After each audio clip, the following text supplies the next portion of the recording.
कहने लगे, बोलते करे पास्टर, करे हमें साई मिली है 10 लाख रुपए उसको मारने के लिए, तेरे को मारने के लिए।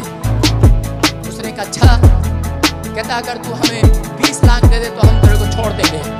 दोस्तों, जब हम बाइबल में परमेश्वर के दासों के जीवन और उनकी स्टोरी के बारे में पढ़ते हैं तो हमें ऐसे बहुत से परमेश्वर के दासों या फिर नबियों के बारे में जानने को मिलता है जो धर्मी और परमेश्वर के दास नबी होने के बावजूद भी एक समय मुसीबतों से घिरे थे, लेकिन फिर भी वह विश्वास में खड़े रहे और उन्हें पता था कि जिस परमेश्वर के ऊपर उनका विश्वास है, जिसके आगे वह घुटने झुकाते हैं, वह उनकी सुनता है और उनकी रक्षा भी करता है और उन्हें बचाने की सामर्थ्य भी रखता है। दोस्तों, बाइबल हमें साफ साफ बताती है कि ऐसा नहीं है कि अगर आप मसीह में हो तो आप पर कोई परीक्षा या फिर मुसीबत नहीं आएगी, क्योंकि खुद हमारे प्रभु यीशु मसीह को भी परीक्षा में से होकर निकलना पड़ा था, लेकिन उस परीक्षा में भी प्रभु खड़े रहे और वचनों के साथ शैतान को जवाब दिए और शैतान को निराशा ही हाथ लगी, जिस कारण उसे धूम धमाकर वहाँ से भागना पड़ा। दोस्तों, आज भी जब किसी विश्वासी के ऊपर कोई परीक्षा या फिर मुसीबत आती है तो उसे अपने मन या फिर लोगों की नहीं बल्कि परमेश्वर की आवाज़ को सुनना चाहिए, क्योंकि परमेश्वर का साथ उसका आत्मा ही है जो उसकी बड़ी से बड़ी परीक्षा और मुसीबत से बाहर निकलने में मदद करेगी और इनसे निकलने के लिए अगुवाई भी करेगा। ये परमेश्वर ही है जो अपने स्वर्गदूतों को हर वक्त हमारे आसपास रखता है और जो हमारी दिन रात रक्षा करते हैं। दोस्तों, आज मैं आपको प्रोफेट बलजिंदर सिंह की एक ऐसी वीडियो क्लिप दिखाने जा रहा हूं जिसमें उन्होंने एक पास्टर की ऐसी ही गवाही सुनाई, जिसको जान से मारने की सुपारी लेकर कुछ गुंडे उस पास्टर के पास आए, लेकिन उसके बाद उन गुंडों ने क्या देखा कि वह भी थर थर कांपने लगे और उस पास्टर को छोड़कर भाग गए।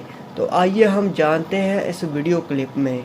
बहुत सारे लोग नहीं जानते, एक बार एक पादरी था और उसको किसी ने मारने की धमकी दिया। वो हरियाणा में सेवा करता था और उसी समय उसको जब धमकी मिली तो थोड़े दिन के बाद कुछ बदमाश उसके पास आए और आकर कहने लगे, बोलते करे पास्टर, करे हमें साई मिली है 10 लाख रुपए उसको मारने के लिए, तेरे को मारने के लिए। उसने कहा अच्छा, कहता अगर तू हमें 20 लाख दे दे तो हम तेरे को छोड़ देंगे। उसने कहा मैं तो परमेश्वर से मांग रहा हूँ, मेरे से घर की किस्त नहीं दी जा रही, मैं तो कई दिन से मांग रहा था परमेश्वर से और ये कह रहा था परमेश्वर अगर मेरी किस्त नहीं की 3 महीने से तो मेरे घर कब्जा कर लेंगे बैंक वाले, इससे अच्छा मुझे उठा ले, भाई साहब आप ही मुझे ले जाओ, मार देना कहीं पर। उसने कहा यार पल्ले पड़ गया ये। और उसी समय उसने क्या किया, उसने उस बात पर करा कि विश्वास नहीं किया और वो आदमी कहने लगे, वो बदमाश कहते हम तेरे को सच्ची बात बताते हैं, कह रहे हम तेरे को मारने आए थे, लेकिन कह रहे तेरे साथ हमने 70 गनमैन देखे। वो कहता झूठ बोल रहे हो तुम। कहता मेरे चर्च में तो 50 लोग आते हैं, 70 लोग कैसे देख लिए तूने? कहता पता नहीं, 70 लोग खड़े थे और हमने कहा इतने सारे गनमैन? कहता आज भी तेरे साथ 70 लोग खड़े हैं, 70 गनमैन खड़े हैं तेरे पास। कहता अच्छा, कहता अच्छा, कहता इसलिए हम तेरे को मार नहीं रहे हैं, हमने सोचा शायद तू पैसे ही दे देगा हमें, हम तेरे को छोड़ देंगे। लेकिन कहता तेरे पास इतनी बड़ी सिक्योरिटी कैसे आ गई? प्रधानमंत्री के पास सिक्योरिटी नहीं है। लेकिन उन्होंने कहा करे हम नहीं जानते। पास्टर बोलता है मैं नहीं जानता ये मेरे पास सिक्योरिटी कैसे है।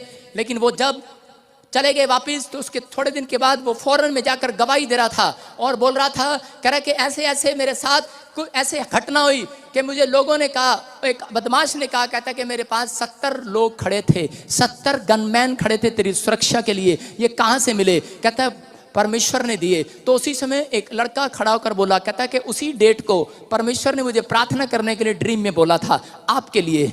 और उसी समय दूसरा भी खड़ा हुआ, तीसरा भी खड़ा हुआ। उसने कहा इस चर्च में कितने लोग थे? कह रहा जो लोग मेरे लिए प्रार्थना कर रहे थे, जिन लोगों ने हाथ उठाए थे, आप यकीन करेंगे वो टोटल 70 लोग थे। हालेलुया।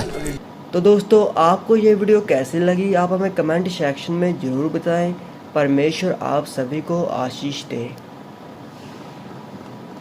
तो दोस्तों, आपको ये वीडियो कैसी लगी आप हमें कमेंट सेक्शन में ज़रूर बताएं। परमेश्वर आप सभी को आशीष दे।